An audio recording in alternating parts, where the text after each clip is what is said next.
이 시간에는 하나님이 사람이 되신 신학을 살펴보겠습니다. 하나님이 사람이 되신 것을 기독론이라고 할 수 있습니다. 먼저 성경 말씀을 보겠습니다. 요한복음 1장 14절에 말씀이 육신이 되어 우리 가운데 거하심에 우리가 그의 영광을 보니 아버지의 독생자의 영광이요 은혜와 진리가 충만하더라. 혹시 여러분 가운데 터키에 예배소를 다녀오신 분이 계세요? 저는 예배소를 여러 번 다녀왔는데 특히 이번 겨울에 갔을 때에 자동차가 고장이 나서 차를 수리하는 동안에 시간을 보내기 위해서 일부러 높은 언덕에 올라갔다 온 일이 있습니다. 사도 요한의 무덤이 있는 그 무덤에서 위쪽으로 높이 있는 언덕 위에 평소에는 잘 가지 않지만은 그날따라 자동차가 고장이 났기 때문에 수리하는 동안에 시간을 보내기 위해서 일부러 다녀왔습니다. 그 높은 언덕에 가면서 시간을 보내기 위해서 올라갔기 때문에 올라가는 동안에 건물 하나하나를 보면서 거기에 있는 설명서 하나하나를 차근차근하게 보면서 다녔습니다. 그런데 그때 여러분들이 보시는 이 건물을 제가 보고 이 건물 옆에 있는 이 설명서를 보고 제가 깜짝 놀랐습니다. 이 설명서를 다시 크게 보면은 이런 모습인데 이 설명서를 읽어 내려가다가 이 말에 주의하게 되었습니다. It is believed that Saint John wrote his Bible and prayed here. 믿기로는 사도 요한이 성경을 기록하고 여기서 기도했다는 구절이었습니다. 사도 요한의 무덤이 그 밑에 있기 때문에 요한이 여기서 살았던 곳에서 멀지 않고 바로 이 부근이 요한이 살다가 묻힌 곳이기 때문에 이 건물을 왜 지었느냐 하면은 이 건물 지은 이유가 이 기록에 나와 있습니다. 사도 요한이 나이 많은 90살 되었을 때에 그가 여기서 기도하고 성경을 기록했기 때문에 이 건물을 지어서 사도 요한을 기념하기 위해서 이 건물을 지었다는 내용이 기록되어 있습니다. 이 위에 사진을 보면서 요한복음을 다시 한번 생각해 보니까 이 요한복음이 바로 이 자리에서 사도 요한이 기록했구나 하는 것을 생각하게 됩니다. 사도 요한은 갈릴리 베세다 사람이죠. 예배소에서 복음을 전파하다가 도미티아누스 로마 황제 때에 밤모섬에 유배를 가서 거기서 귀양살이를 하다가 유배에서 풀려난 뒤에 예배소에 살면서 90세의 요한복음을 기록했습니다. 밤모섬이 바로 이 예배소에서 배를 타고 가면은 밤모섬을 갈 수 있습니다. 그래서 밤모섬에서 유배에서 풀려난 뒤에 다시 이 예배소에 와서 사도 요한이 살았다고 알려져 있습니다. 요한복음에는 하나님이 사람이 되신 신학이 기록되어 있습니다. 오늘 우리가 읽은 성경 말씀 바로 예수님의 탄생에 대해서 사도 요한은 기록하기를 말씀이 육신이 되셨다고 기록했습니다.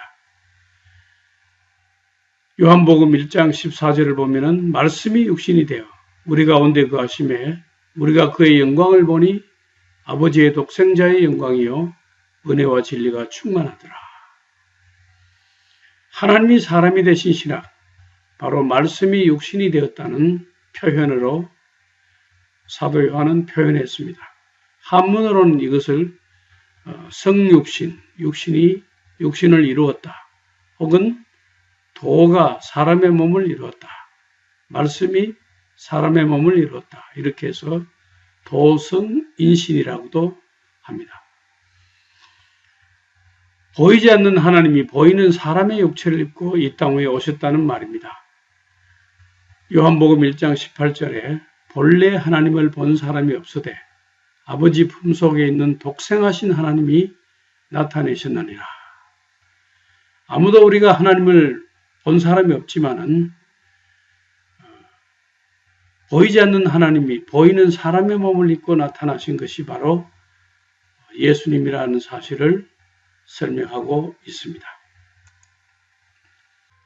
예수님의 제자 가운데 빌립은 예수님께 주여 아버지를 우리에게 보여주옵소서 그리하면 족하겠나이다 이렇게 말했습니다.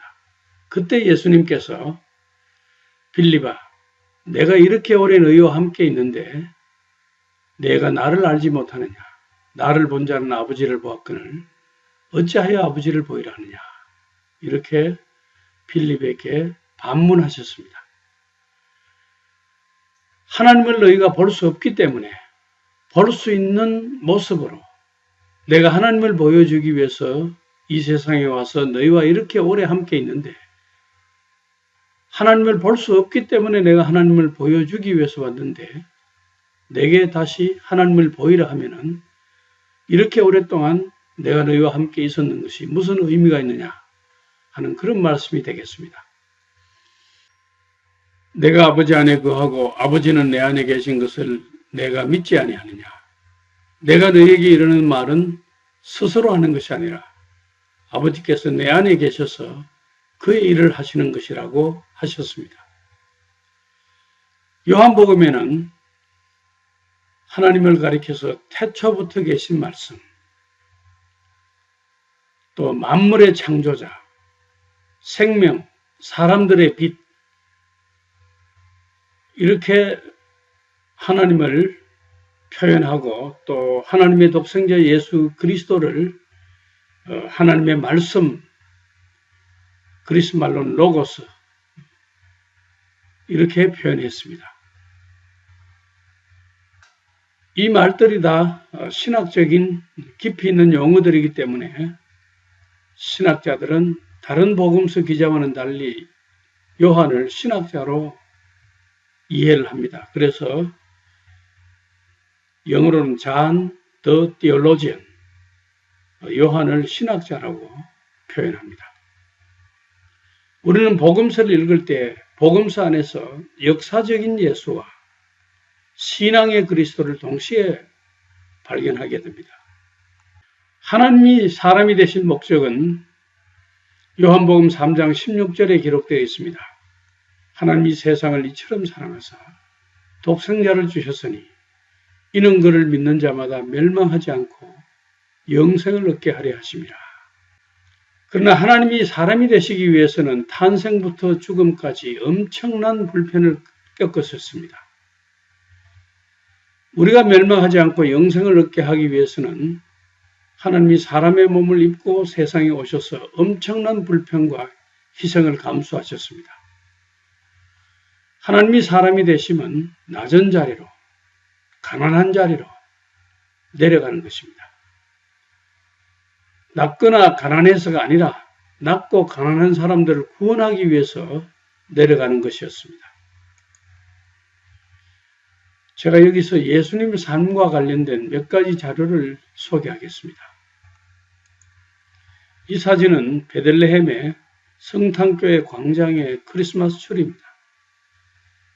이 교회 문을 들어가는 입구가 이렇게 되어 있는데 외국 사람들은 오늘에 들어가는 문이 이 작은 문이지만은 과거의 문은 어떠했는지를 이렇게 보여주기 위해서 남겨놓았어요. 이것은 비잔틴 시대에 이 교회로 들어가는 문 터입니다. 비잔틴 시대는 이렇게 높게 문이 되어 있었는데 왜 이렇게 낮게 문을 만들었냐면은 이슬람 시대, 터키 시대에 이 성탄교회를 이슬람 군인들이 들어가면서 겸손하게 들어가는 것이 아니고 말을 타고 들어가는 이런 일들이 있었기 때문에 이 말을 타고는 들어갈 수 없도록 문을 이렇게 낮추어 만들어 놨습니다. 목자들의 뜰의 모습을 화폭에 담은 유화입니다.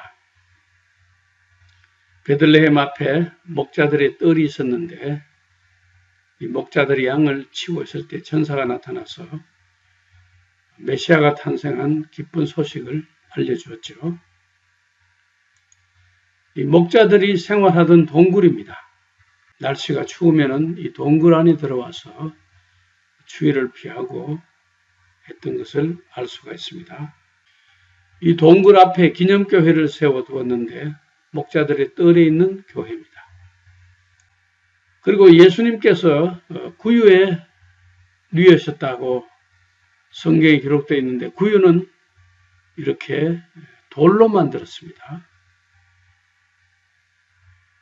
여기에 말구유이기 때문에 말이 이 구유에 있는 꼴을 먹는 모습을 이렇게 만들어 놨는데 이 말구유는 머깃도 솔로몬의 말구유를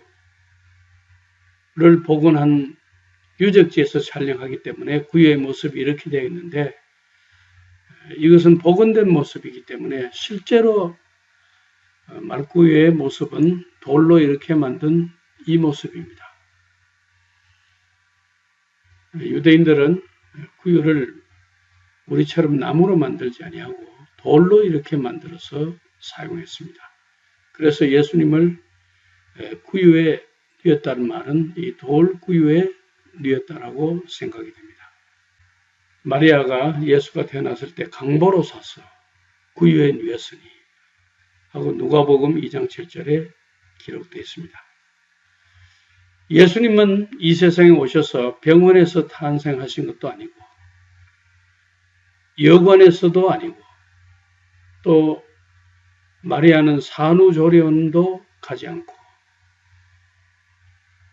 태어나자마자 헤롯이 아기를 죽인다는 소식을 듣고 몸도 제대로 조리되기 전에 이집트로 피난 갔던 사실을 우리가 알 수 있습니다. 이집트 구 카이로에 예수님께서 피난 가셨던 자리에 세워진 기념교회가 있는데 그 기념교회로 들어간 입구입니다. 여기에 영어로 표지판이 있는데 The Crypt of the Holy Family, 예수님의 가족들, 거룩한 가족들이 여기에 피신했던 동굴로 들어가는 입구란 말입니다. 원래는 이 동굴에 피해 있었는데 지금은 이 동굴을 가지런하게 다듬어 놓고 했지만 옛날에는 천년 있는 그대로의 동굴 모습 그대로였을 것입니다. 지하에 이렇게 예수님의 가족들이 피신했던 동굴 그 자리입니다. 그리고 이 자리 위에다가 나중에 피난교회, 기념교회를 세웠죠. 예수님께서 이집트에 6개월 피난하시다가 자기의 목숨을 찾는 헤롯 왕이 죽었다는 소식을 듣고 이스라엘 땅으로 돌아와서 나사렛에 가서 사셨는데 나사렛 옛날 예수님께서 사실 동네의 모습이 발굴되었어요. 이집트 나사렛 마을터가 발굴되어 있습니다. 예수님 당시에는 한 400~500명의 인구가 살았던데 이 조그마한 동네였습니다. 그런데 이집트 발굴했는데 모습이 지금 나사렛에 가면은 마리아의 집터 위에 세워진 수태 알림교회 밑에 나사렛 마을의 모습이 발굴된 모습이 있습니다. 그런데 그 집에는 에어컨도 없고 보일러도 없고 수도도 없는 그런 그야말로 요즘 우리가 생각할 때 불편하기 짝이 없는 그런 집의 구조입니다. 또 지붕은 갈대로 엮어서 이렇게 했고, 그래서 우리가 성경을 읽어보면은 중풍병자를 데리고 왔던 사람이 지붕을 뜯어서 병자를 달아내렸던 것을 알 수가 있습니다. 이것이 예수님 당시 집의 지붕 모습입니다. 이 예수님 당시 예수님이 살았던 그 당시의 집과 오늘의 현대식 집을 비교해 보면은 엄청나게 차이가 나죠.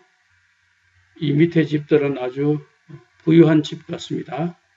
그래서 앞에 풀장도 있고 또 집도 아주 잘 지어놓고 안에 실내에 들어가면은 더우면 에어컨, 또 겨울에 추우면 보일러가 나오고 이런 집이 오늘 우리가 사는 집들도 편리한 집들이 많죠. 예수님께서 우리를 위해서 이렇게 불편한 생활을 감수하시면서 이 땅 위에서 사셨습니다. 하나님이 무엇이 조금 더 불편한 것이 없는 하나님이 사람의 몸을 입고 와서 좋은 집에 사신 것이 아니라 이렇게 불편을 감수하면서 우리를 위해서 이 땅에 오셨다는 것을 알 수 있습니다. 이것이 바로 하나님이 사람이 되신 목적입니다. 가난한데, 낮은데 아주 비천한 자리로 내려오신 것입니다. 회당의 모습도 나사렛 회당의 모습을 이렇게 복원해 놓은 모습을 나사렛에 가면은 나사렛 빌리지에서 볼 수가 있습니다. 예수님 당시 생활의 모습을 복원해 놓은 곳이 나사렛 빌리지라고 일종의 민속촌 비슷한 곳이죠. 회당의 모습인데 여기에 사람들이 앉을 수 있도록 좌석이 높은 자리와 낮은 자리가 이렇게 있고 테이블이 있고 이 테이블 위에 올리브 기름으로 불을 지피는 등잔이 있고 또 두루마리 율법책이 놓여져 있었습니다. 더 그림을 자세하게 이렇게 보면은 이 테이블에 로마 시대의 등잔이 있죠. 여기 올리브 기름을 넣어서 심지에 불을 붙이면은 불이 붙었죠. 우리처럼 이렇게 LCD, LED 등이 있던 시대도 아니고 올리브 기름으로 불을 밝히는 이런 시대에 살았습니다. 그리고 두루마리로 된 책 펼쳐서 읽고 하던 시대입니다. 불 켠 모습을 볼 수 있죠. 이 등잔, 로마 시대의 등잔에 올리브 기름으로 불을 켠 모습입니다. 파피루스나 양피지의 책을 기록해서 읽었던 것을 알 수가 있습니다. 이 두루마리 책을 읽던 시대와 오늘 우리는 종이책 아주 깔끔하게 재본된 책도 이제는 불편하다고 해서 스마트폰에다가 파일로 데이터가 들어갑니다. 태블릿 PC, 또 스마트폰, 컴퓨터로 우리는 자료를 보관하고 있죠. 오늘 이 시대보다 훨씬 불편한 시대가 예수님 당시 시대였습니다. 우리는 대부분 초등학생들만 되어도 스마트폰 하나씩 가지고 있는데 예수님 시대에는 예수님도 스마트폰을 가지지 않으셨습니다. 이것은 나사렛 마을 앞에 있는 낭떠러지인데 예수님께서 나사렛 회당에서 이사야서 61장을 읽으셨죠. 주의 성령이 내게 임하셨으니 이는 가난한 자에게 복음을 전하고 눌린 자에게 자유를 주고 눈먼 자를 보게 하고 이런 그 메시아로서 예수님의 역할을 기록하고 있는 이사야서의 예언입니다. 이 예언이 오늘 내게 이루어졌다고 말씀하시니까 나사렛 동네 사람들이 예수를 죽이려고 했습니다. 왜냐하면 늘 어릴 때 코 흘리면서 자라던 모습을 자기들이 보아봤는데 어느 날 세례를 받았다 하면서 나타나서 회당에서 자기가 메시아라고 하니까 하나님을 모독하는 자다 해서 마을 사람들이 예수를 죽이려고 했습니다. 그래서 이 회당에서 한 2km 떨어진 이 낭떠러지까지 예수를 데리고 와서 이 동네 밖에 낭떠러지 이 꼭대기에서 예수를 밀쳐 떨어뜨리라고 했습니다. 그렇지만 예수는 그들을 피해서 지나가셨다고 했습니다. 여기를 지나가면은 더 이상 사람들은 따라오지 않습니다. 왜냐하면은 이날이 안식일이고 안식일은 한 2km 이상을 더 이상 걸어가면 안 된다 하는 율법적인 그들의 그 해석이 있었기 때문에 그 해석을 따라서 그 이상 더 예수를 잡으러 오면은 안식일을 범하는 것이 되어서 따라오지 않았습니다. 그래서 예수께서 그들을 피해서 지나가셨다라고 했습니다. 예수님은 이 나사렛 낭떠러지 앞에서 그 동네 사람들을 피해서 이제 가버나움으로 가셔서 하나님의 나라를 전파하시고 복음을 전하셨습니다. 예수님께서 다니시던 길, 그 당시 길을 이스라엘 관광청에서 재현하기 위해서 길을 만들었는데 여러분들이 보시는 이 길이 그 길의 일부입니다.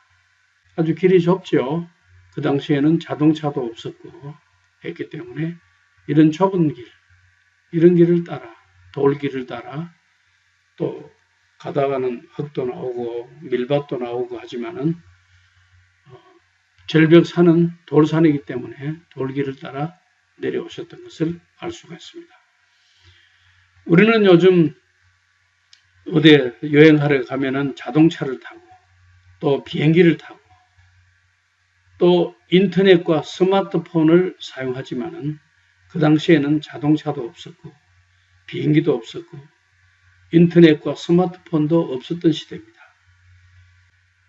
갈릴리 호수에서 예수님 시대의 배가 발견되었습니다.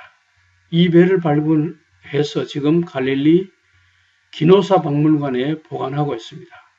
이 배의 모습이 예수님 시대 배의 모습입니다. 예수님께서 이 배를 타셨는지 아닌지는 모르겠지만 연대가 그때로 올라가는 겁니다. 요즘 우리는 유람선 또 호화유람선 크루즈 이런 배들을 타고 여행을 하죠. 근데 예수님 시대는 이런 배를 타셨으니까 요즘 우리 이 호화스러운 배하고는 너무나 차이가 나는 배죠. 그리고 예수님은 나귀를 타셨다 하셨습니다. 예루살렘에 입성하실 때 나귀 중에도 새끼를 타셨다 하셨는데 이것이 나귀의 모습이고 우리는 나귀가 아니라 자동차도 이 차는 포르쉐인지 아주 스포티한 고급차가 있죠. 고급차가 아니라도 우리도 대부분 자동차를 다 이용하고 살아가는데 예수님 시대는 이렇게 불편한 교통생활을 하셨다는 것을 알 수 있습니다. 우리가 이렇게 좋은 집에 살고 또 좋은 차를 타고 또 스마트폰을 사용하고 할 때는 우리가 예수님께 감사한 마음도 있지만 또 미안한 마음도 우리가 가질 필요가 있습니다. 왜냐하면 우리를 위해서 하나님께서 그 편리한 모든 것을 다 마다하시고 이 세상에 오셔서 이렇게 불편한 생활을 겪으시면서 살아가시고 우리를 위해서 이렇게 낮은 자리로 내려오셨다. 가난한 자리로 내려오셨다 하는 것을 생각하면은 고맙고 감사한 일이죠. 그러면서 한편으로는 우리가 미안한 마음도 가져야겠죠. 우물의 모습을 한번 보겠습니다. 우물도 물이 귀합니다. 그래서 하늘에서 비가 내려오면은 빗물을 받아서 보관하기도 하고 또 땅을 파서 물이 솟아나오는 물과 합쳐서 물을 사용했는데 나사렛 빌리지에서 예수님 당시 우물 모양을 사진 찍어서 여러분들에게 보여드리고 있습니다. 이 우물 모습을 다시 이쪽에서 보면은 비가 오면은 빗물이 여기에 고이게 해서 또 여기서 찌꺼기는 걸러서 이 수로를 따라서 깊은 우물로 물을 모아 들어가게 했습니다. 두레박을 넣어서 물을 퍼서 사용했고 또 평소에 사용하지 않을 때는 우물에 뚜껑을 만들어서 이렇게 불순물들이 들어가지 않도록 닫아 놓았습니다. 다음 음식 중에서 예수님 당시 음식이 아닌 것을 여러분들이 한번 맞춰 보세요. 예수님 당시 음식 가운데 보리빵 혹은 밀빵, 또 갈릴리 호수에서 잡은 물고기, 아몬드, 그 다음에 석류, 이건 무화과네요. 잎이 보니까 무화과 잎입니다. 무화과가 이렇게 열려 있죠. 그리고 올리브.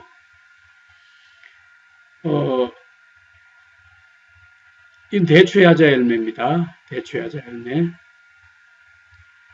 그런데 여기에 수박이나 오렌지는 예수님 당시에 없었던 과일인데 요즘 이스라엘에 가면은 이런 과일을 심어서 먹고 있습니다.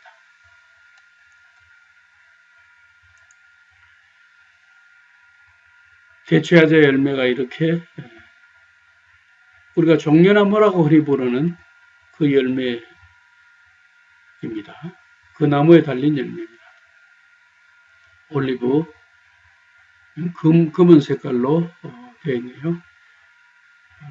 생선. 다음 음식 중에서 예수님께서 어떤 음식을 잡수셨을까요? 여기 장어도 있고 아이스크림, 베이컨. 아이스크림은 그 당시에 만드는 기술이 없어서 그 당시 아이스크림이 없었는 것으로 알고 있고, 이 장어는 우리는 맛있게 먹지만은 예수님은 율법 하에 태어나셨기 때문에 율법으로 비늘 없는 고기는 먹지 마라 해서 민물이든 바다든 이 장어는 먹지 않았습니다. 이 생선은 그때 있었지만은 율법으로 먹을 수가 없어서 잡수지 않았고, 또 이 베이컨도 돼지고기, 되삭임질하는 그 쇠고기는 먹었지만은 되삭임질하지 못하는 돼지고기는 먹지 않았습니다. 이 베이컨도 율법 때문에 잡수지 않았습니다. 우리가 요즘 맛있게 먹는 것도 예수님은 하나도 잡수지 않았습니다. 율법에 먹지 말라고 해서 잡수지 않았는 것도 있고, 그 당시에 없어서 잡수지 않으신 것도 있습니다. 그러나 우리는 이것을 다 먹고 있습니다. 왜? 우리는 이제 복음화에 태어나서 율법에서 예수님이 해방을 시켜주셔서 비늘 없는 고기 장어도 먹고, 또 되삭임질 하지 못하는 돼지고기도 먹고, 삼겹살도 먹고, 이 맛있게 먹는 것이 다 예수님 덕분으로 우리가 먹고 살게 되었습니다. 조금 전에 말씀드린 것처럼 예수는 율법 아래에서 태어나서 율법에 요구한 것을 다 지키셨습니다. 안식일도 지켰고 할례도 받았고, 율법에서 금한 음식은 잡수시지도 않으셨고, 율법을 다 지키셨습니다. 성경에 보면은 갈라디아서 4장 4절에서 5절에 때가 차면 하나님이 그 아들을 보내사 여자에게서 나게 하시고 율법 아래에 나게 하신 것은 율법 아래에 있는 자들을 속량하시고 우리로 아들의 명분을 얻게 하려 하십니다. 하나님께서 그 아들 예수님을 율법 아래에서 나게 하셨어요. 왜 율법 아래에서 나게 하셨냐면은 율법 아래에 고통받고 있는 우리를 속량하기 위해서 일부러 율법 아래에서 나게 하셨어요. 율법 아래에서 태어난 예수님께서 율법을 완성하시고 우리에게 복음의 자유를 주셨습니다. 그래서 우리는 이제 복음 아래에서 태어났습니다. 그래서 모든 율법에서 자유를 얻었습니다. 안식일 대신에 주일을 지키고 장어도 먹고 삼겹살도 먹고 우리가 율법이 금하고 있는 것도 우리는 이제는 해방을 받고 자유를 얻게 되었습니다. 생명의 성령의 법이 죄와 사망의 법에서 이 율법에서 우리를 해방하셨습니다. 하나님이 사람이 되셨다는 것은 엄청난 불편을 감수하고 낮은 자리로 내려오신 것입니다. 우리가 모든 율법에서 자유를 얻고 맛있는 음식을 먹고 좋은 환경에 살 때 주님께 감사하고 미안한 마음을 가지게 됩니다. 우리나라 대한민국도 조선시대 선교사들이 한국에 와서 그 사람들은 그래도 생활 방식이 그때 많이 개조되어서 화장실도 깨끗하게 쓰고 있을 때 우리나라에 와보니까 재래식 화장실 쓰고 아직 위생관념이 부족하고 해서 음식을 먹다가 풍토병에 걸리고 이런 일들을 당했습니다. 이런 선교사들에게 우리는 참 고마움을 가져야 됩니다. 그들이 우리나라에 복음을 전하기 위해서 초기에 이런 고통을 당했다는 것을 우리가 알아야 합니다.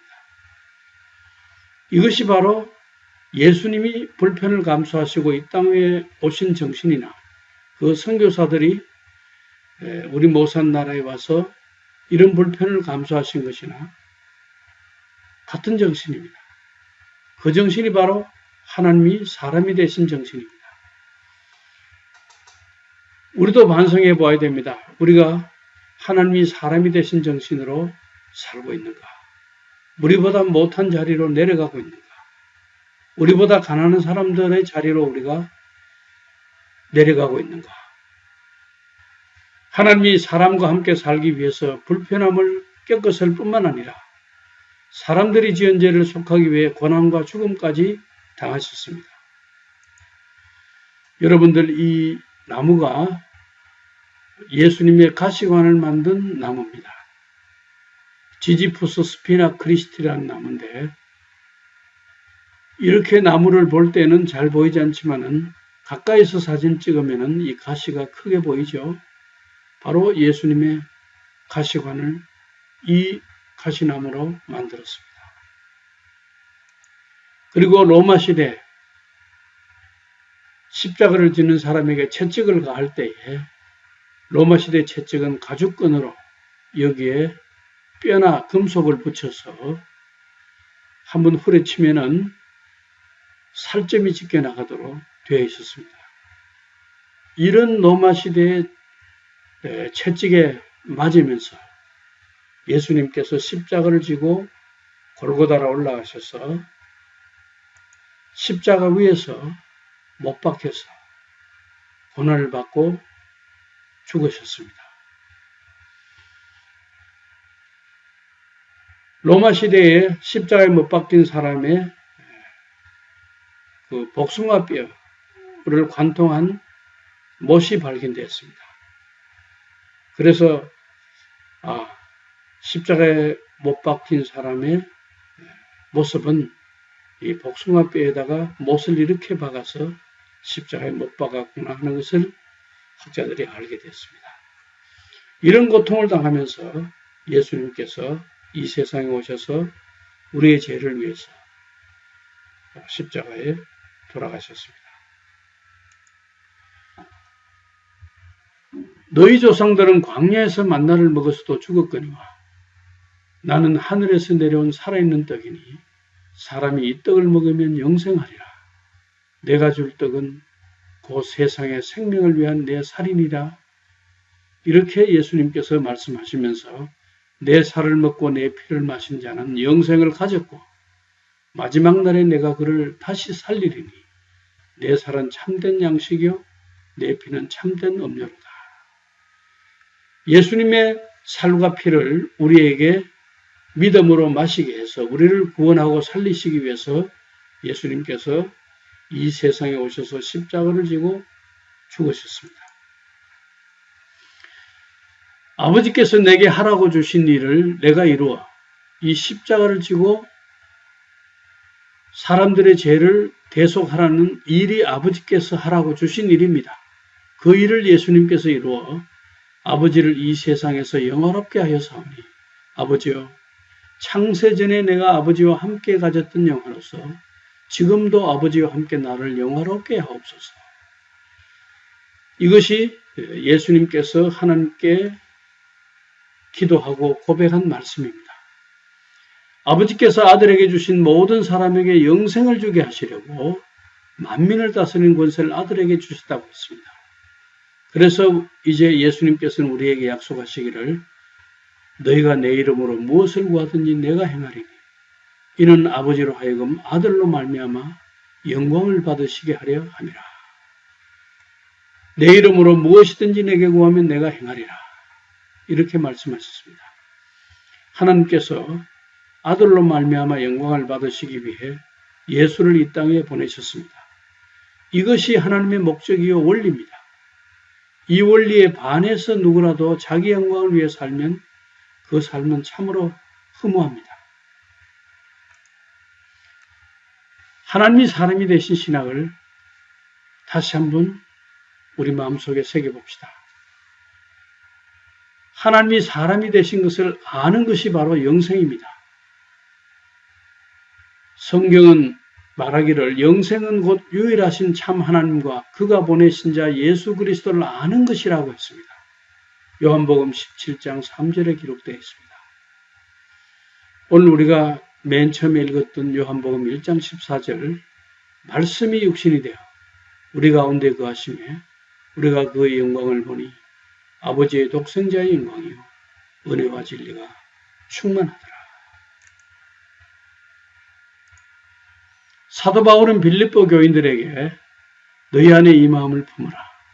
곧 그리스도 예수의 마음이니 그는 근본 하나님의 본체시나 하나님과 동등됨을 취할 것으로 여기지 아니하시고 오히려 자기를 비워 종의 형체를 가지사 사람들과 같이 되셨고 사람의 모양으로 나타나사 자기를 낮추시고 죽기까지 복종하셨으니 곧 십자가에 죽으심이라.